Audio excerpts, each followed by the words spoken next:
Affaire Seredi et José Apuchu National soutient Aline, l'ex-épouse du footballeur, pour plus de détails après le générique. Avant de commencer, n'oubliez pas de vous abonner et d'activer la cloche de notification car cela va vous permettre de ne plus manquer à nos prochaines vidéos. C'est parti!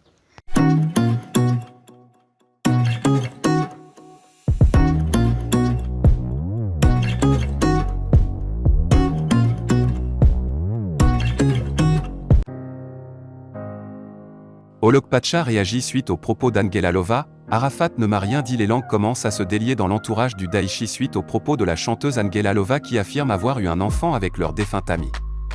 C'est Olokpacha qui est sorti de sa réserve et l'ancien compagnon d'Arafat devenu homme d'affaires ne semble pas content.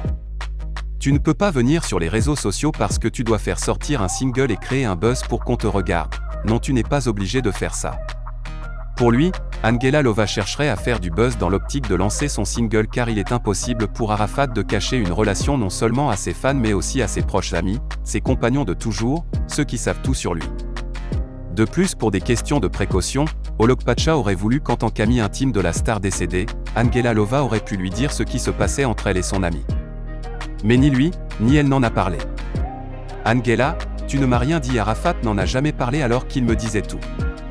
J'étais proche de lui, je n'ai jamais vu l'enfant, Arafat ne m'a jamais dit qu'il avait un enfant avec une Angela Lova. Puis, il a conclu en disant Arafat était le seul gars qui affichait ses enfants en attendant d'autres versions pour confirmer ou infirmer cette information qui fait le buzz sur la toile. Nous vous remercions pour votre avis que vous laisserez en commentaire.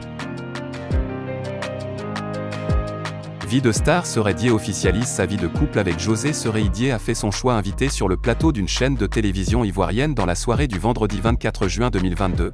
L'ex-international footballeur ivoirien, Seredi Geoffroy sans faux fuyant a abordé le chapitre de son épouse Aline et de sa compagne, la chanteuse José Priscille, parlant du cas de la célèbre artiste ivoirienne Yakourou. José Priscille, l'ancien milieu défensif du FC Sion, a indiqué qu'il était en couple et que cette dernière était officiellement sa compagne. Mieux, il est le père des deux enfants de l'artiste, l'un né en décembre 2015 et l'autre en mai 2022. Concernant Aline, l'ancien capitaine des éléphants a fait savoir qu'il est toujours marié à Aline, celle avec qui il a eu 5 enfants. Malheureusement, ils sont en séparation de corps. Ces deux ex-tourtereaux se sont certainement arrangés puisque Seredi à l'antenne n'a jamais évoqué l'instance de divorce. J'ai eu vraiment la chance de connaître une femme merveilleuse qui est pour beaucoup dans ce que je suis aujourd'hui. Les choses se passent très bien, nous avons de bons rapports, a-t-il dit tout en remerciant Aline. À l'en croire, Aline ne l'en veut plus. Pour preuve, elle ne l'interdit pas de voir ses enfants quand il le désire. Bien au contraire, elle se soucie également pour lui. Aline reste ma petite mère, a-t-il confié s'adressant à tous ceux qui agressent Aline et José sur les réseaux sociaux. Il a confessé que ces dames ne sont pour rien dans cette affaire. Selon lui, il est le seul responsable dans cette affaire qui a exposé ces deux dames sur les réseaux sociaux. Je n'ai pas fait les choses bien, je suis prêt à tout pour défendre ma famille, a-t-il déclaré profitant de l'antenne. Il a présenté ses excuses aux deux familles respectives de José et d'Aline. Aussi, face aux téléspectateurs, Seredi a annoncé qu'il a exactement 8 enfants. 5 avec Aline, 2 avec José et un autre avec Dame Dolina qui vit à Paris. Je m'excuse du mal que j'ai pu faire à vos mamans. Mais papa vous aime beaucoup, s'est-il adressé à ses enfants.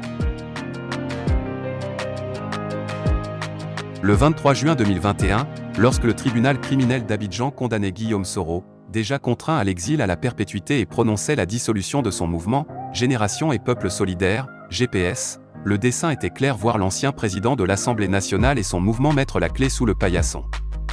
Un an après cette décision injuste d'un tribunal guidé par des injonctions, GPS reste encore debout. Très dynamique. Débuté le 29 mai 2021 devant le tribunal criminel d'Abidjan pour des faits d'attentat à la sûreté de l'État, appel au soulèvement contre des institutions légalement établies, diffusion d'informations fausses tendant à discréditer les institutions républicaines. Le procès contre Guillaume Soro et 19 de ses collaborateurs a connu son épilogue le 23 juin 2021, soit pratiquement un mois après son ouverture. Durant tout le temps qu'a duré ce « simulacre de procès », comme l'a qualifié Afoussiata Bambalamine, l'accusation et le procureur de la République, Richard Adou, ont eu toutes les difficultés du monde pour établir la véracité des faits reprochés au président de Génération et Peuple Solidaire, GPS, et ses compagnons. Devant la cour présidée par Charles Bini-Kouakou pour un procès qui devait reposer sur faits graves comme l'attentat à la sûreté de l'État, l'une des curiosités était le fait que l'accusation n'ait en tout et pour tout qu'un seul témoin. La curiosité deviendra encore plus grave lorsque ce seul témoin, choisi pour appuyer l'accusation, se révélera avoir des connexions avec le Rassemblement des Oufouettistes pour la démocratie et la PRHDP. En effet, pour étayer la thèse de l'accusation qui soutenait que c'est Guillaume Soro qui aurait choisi de faire dérouter l'avion le transportant le 23 décembre 2019 vers une autre destination pour ensuite accuser le pouvoir et provoquer ainsi un soulèvement populaire, les avocats de l'accusation ont appelé à la barre Sinali Silué, directeur général de l'Autorité nationale de l'aviation civile, ANAC, lequel est un cadre du parti au pouvoir dont le militantisme ne souffre d'aucun doute.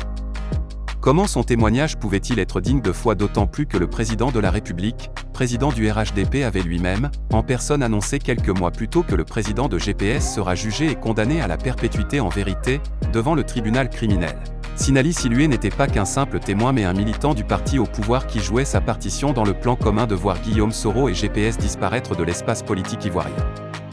D'ailleurs, la perfection n'existant pas dans le crime, le témoin militant du parti présidentiel, assailli par les questions des avocats de la défense, finira par avouer qu'il a tiré la conclusion selon laquelle Guillaume Soro a fait dérouter l'avion.